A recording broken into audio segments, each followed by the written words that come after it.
आपको सूरजपाल उर्फ नारायण साकार हरि के हेडक्वार्टर दिखाने का वक्त है। जिस आश्रम में नारायण साकार हरि रहता था, जी मीडिया उस आश्रम में पहुंचा है। यह आश्रम किसी रहस्य लोक से कम नहीं है। बाबा खुद को दुनिया का सबसे शक्तिशाली इंसान समझता था, इसलिए उसने अपने हेडक्वार्टर में व्हाइट हाउस जैसा बंगला बनवा रखा है।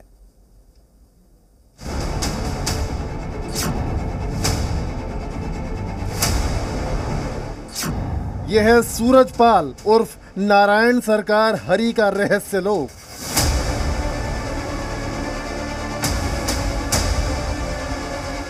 यह आश्रम नहीं बल्कि उसका साम्राज्य है। आश्रम के बाहर बड़ा सा लोहे का गेट लगा है। आश्रम को किले नुमा बनाया गया है।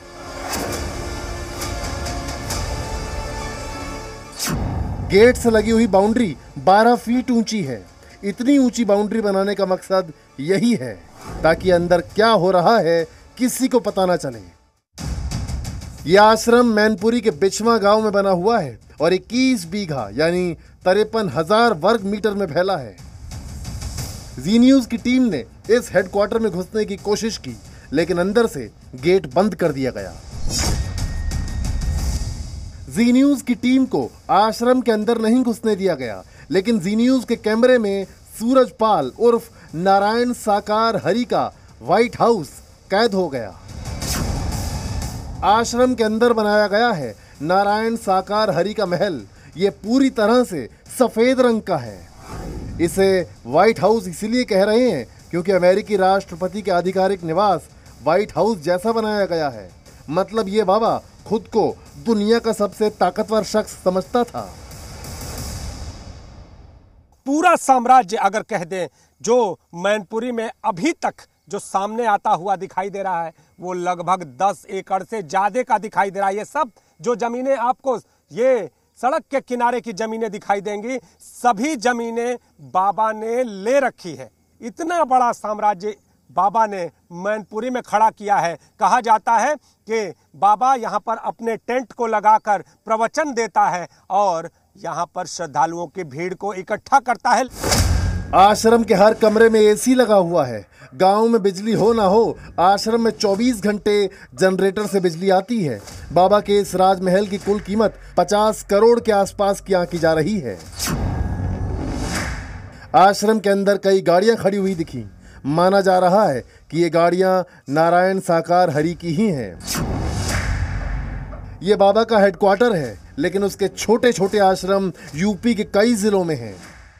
कानपुर और संभल जिले में भी बाबा के आश्रम हैं। दोनों आश्रम अच्छे खासे क्षेत्रफल में बनाए गए हैं। हाथरस के हादसे के बाद से दोनों जगहों पर आश्रम में सन्नाटा छाया हुआ है। जमीन कुछ बन विभाग के रहे पाछे, वन विभाग की जमीन तो हाँ, और कुछ माँ जो है कठाए वाएंगे दान मन ली नहीं। वन विभाग की जगह तो कब्जा तो है ही। अवैध कब्जा समझे एक तरह का है। अवैध कब्जा है ये। कभी कोई कार्रवाई नहीं करी किसी तहसीलदार ने, एसडीएम ने? कोई नहीं। जी न्यूज ने बाबा हरि के आश्रमों की पड़ताल की तो दिल्ली से सटे नोएडा में भी बाबा का आश्रम दिखा। नोएडा के इलियासपुर में बाबा का आश्रम है। इस आश्रम में प्रवचन के लिए जगह भी बनाई गई है, जहां बैठकर वो प्रवचन देता था। अगर मैं देखूं तो नारायण साकार हरि के संपूर्ण ब्रह्मांड का वो पोस्टर आपको यहाँ नजर आएगा। एक तरह से वो पूरा प्लेटफॉर्म यहाँ पर नजर आ रहा है, यानी कि यहाँ पर बैठकर किस तरह से वो प्रवचन और सत्संग देते थे। और आपने सुना है जिस तरह से वो भक्त ये बताते हुए नजर आए कि हमें श्री कृष्ण नारायण के सबके यहाँ पर दर्शन भी हुए हैं। और ये वो उनकी एक जगह जो नोएडा से भी जिस तरह तार जुड़े हुए हैं, बताया जाता है कि यही वो कुछ जगहें थी जहां से उन्होंने अपने कुछ सेवादारों के साथ मिलकर सन 2000 के आसपास प्रवचनों का काम शुरू किया था। नोएडा में भी बाबा साकार हरि का एक भक्त दिखा जो बिल्डिंग पर माथा टेकने आया था। माना जा रहा है कि यूपी में बाबा ने आश्रम के नाम पर अरबों का साम्राज्य खड़ा कर दिया है। कई जिलों में उसके विशाल आश्रम हैं। इन्हीं आश्रमों में बैठकर वो पाखंड और अंधविश्वास का धंधा चलाता था और इन सब पर नकेल कसने की अब पूरी तैयारी है। मैनपुरी से नीतीश पांडे।